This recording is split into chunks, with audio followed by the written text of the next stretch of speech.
Peace. I wanted to take a moment and elaborate a little bit further on the science of equality and to expand more in detail about the sophistication of human beings. One of the things that I mentioned in my last video is about how people are sophisticated. And because of that level of sophistication, based upon our growth and development and our ideas and our considerations, that manifests a level of differences amongst people. Now, even though we're the same on a lot of levels, people are also very different on a lot of levels too. And if we're striving to work together and to advocate for one common cause and just to have cooperation, it's important to not only to be conscious of those differences, but we also have to be respectful of the personal boundaries that come along with those differences. Now, what do I mean by personal boundaries? Your personal boundaries are the set of guidelines and the rules and limits that defines your identity.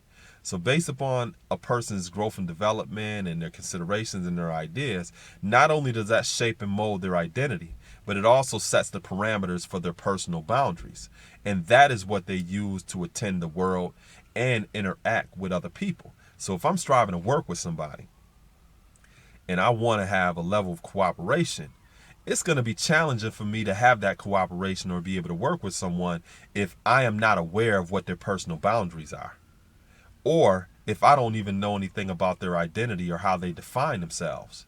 What ends up happening is, because I'm not conscious and aware of it, I'm most likely going to disrespect them. I'm going to overstep those boundaries, or I'm going to do something that is out of line because I'm not in line or in tune with who they actually are.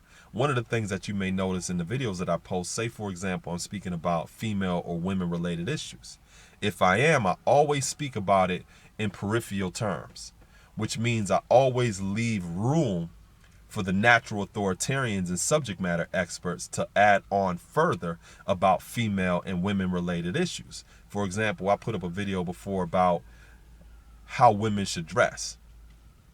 And I didn't say nothing about how women should dress.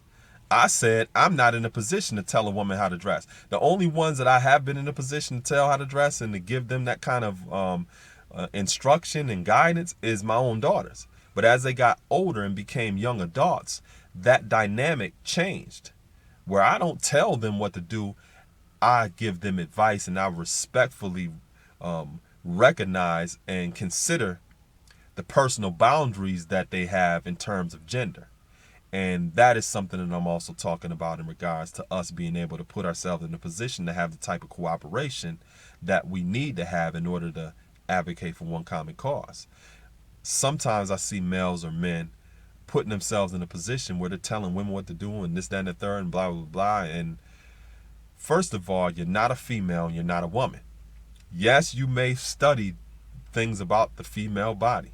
Yes, you may have grown up in a household amongst a lot of women. Yes, you may have 4 daughters. But in terms of women and female related issues, they are the authoritarians and subject matter experts. And that goes both ways. Females and women, you're not qualified to tell men and males what they need to do unless they're your child. You're never going to be a male. You're never going to be a man. So the only thing that you can do is respect the personal boundaries in terms of gender with issues that are related to men and males. The same thing goes for ethnicity, nationality, and religion. If there are certain issues that are going on that specifically relate to African American males or men, because I'm categorically defined as such here in America, I am naturally the authoritarian and subject matter expert to address those issues related to that group categorically. Now, even though you may have ancestry that goes to Korea or Japan or South Africa or India or Puerto Rico or any of these other places, you have to concede to African American males or men because that does not specifically relate to you. Now, if it's a subject dealing with men of color, everybody can say something about that are men of color, because now you are included and you have a place or a voice when it comes to that particular subject matter. But if it's something related to females or women and you're not a female or a woman, you have to naturally respect those gender boundaries in terms of personal boundaries if you're a male.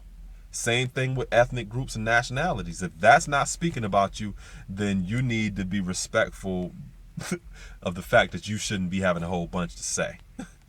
The same thing in terms of religion.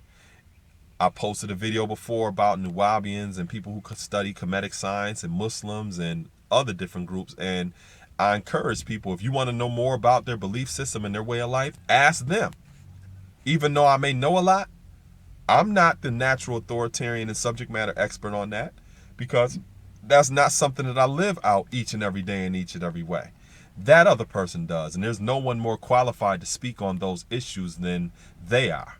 And I think that having a sense of respect for those personal boundaries and knowing when not to speak or overtalk someone who is naturally the authoritarian and subject matter expert on that issue is something that allows us to create a healthy environment for us to learn to be able to cooperate with each other and to advocate for one common cause. Because naturally, if you're not who the person is speaking about, or a certain group that the subject is being spoken about, and you come in there like you, the authoritarian, the subject matter expert, people is not going to want to hear that, and they're not going to want to cooperate with you, because that shows that you're not listening.